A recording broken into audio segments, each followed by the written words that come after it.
Pour souscrire à une assurance vie, choisir une banque pour votre crédit immobilier ou encore faire des placements en bourse, vous pouvez faire appel à un intermédiaire.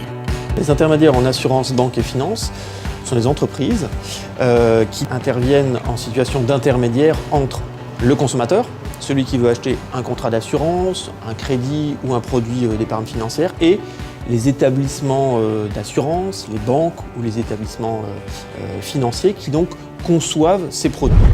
Un intermédiaire est donc une personne qui, contre rémunération, présente, propose ou aide à conclure un contrat, par exemple d'assurance.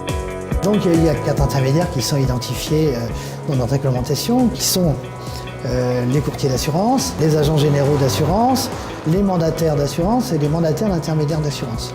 Et on y pense moins, une série d'autres entreprises qui vendent un bien ou service à crédit. Une concession automobile qui vous vend un véhicule à crédit est intermédiaire en banque.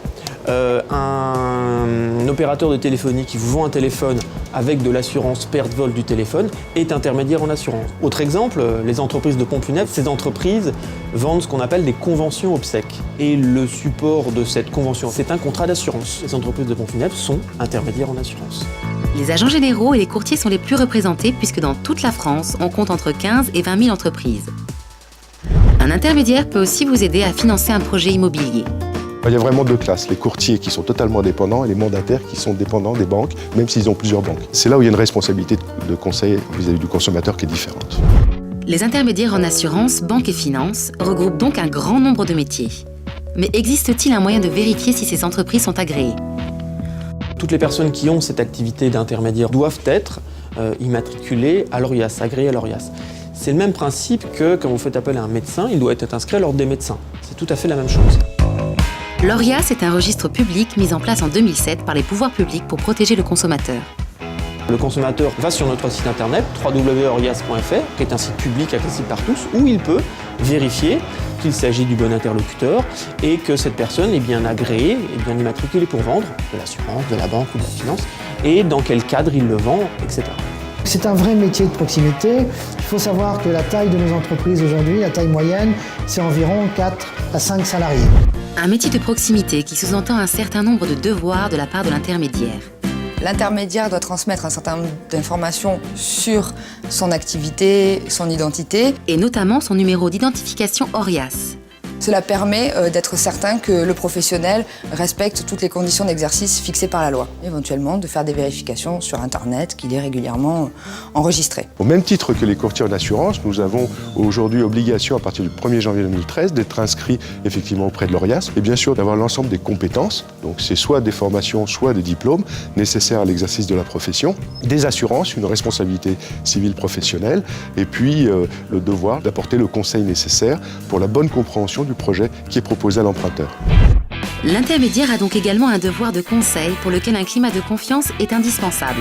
On a besoin effectivement de détendre l'atmosphère, si je peux prendre cette expression, pour que les clients se livrent complètement et qu'on puisse poser les bonnes questions et lui apporter les bonnes réponses. Il est clair que les contrats d'assurance sont complexes et ça va être le rôle de l'intermédiaire de se mettre à la portée de la personne qui vient le voir. Il ne faut surtout pas hésiter, c'est sûr que parfois on peut se sentir un peu bête, mais on reste le client et c'est au professionnel de nous poser des questions claires pour qu'on puisse apporter des réponses claires. Et donc, encore une fois, avoir le contrat le plus adapté à ses besoins.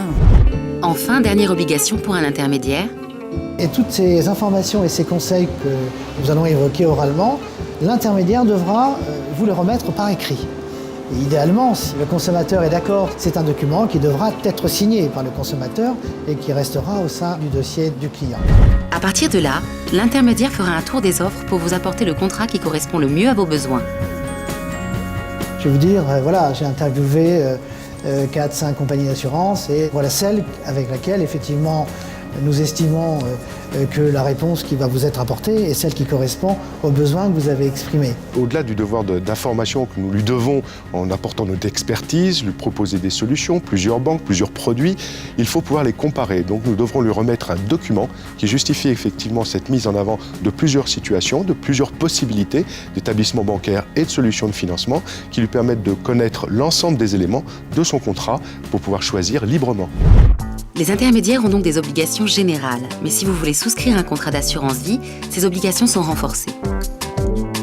On est sur un contrat complexe, avec des enjeux financiers quand même assez importants.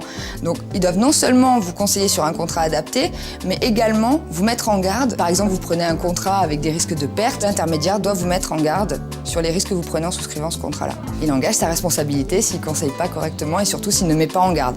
Donc c'est vraiment pas neutre pour lui. Quand un intermédiaire ne remplit pas les conditions, il n'est pas répertorié sur le registre de l'ORIAS. Il peut également en être radié. Dans ce cas-là, Ce qu'on peut conseiller aux personnes, c'est de retourner vers la personne qui vous l'a rendu pour bien se faire préciser pour quelle entreprise vous travaillez, à quel nom, quel est le numéro.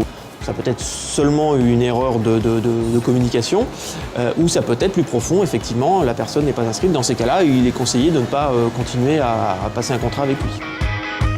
mais dans tous les domaines, vous restez libre de choisir un autre contrat que celui que votre intermédiaire vous a conseillé.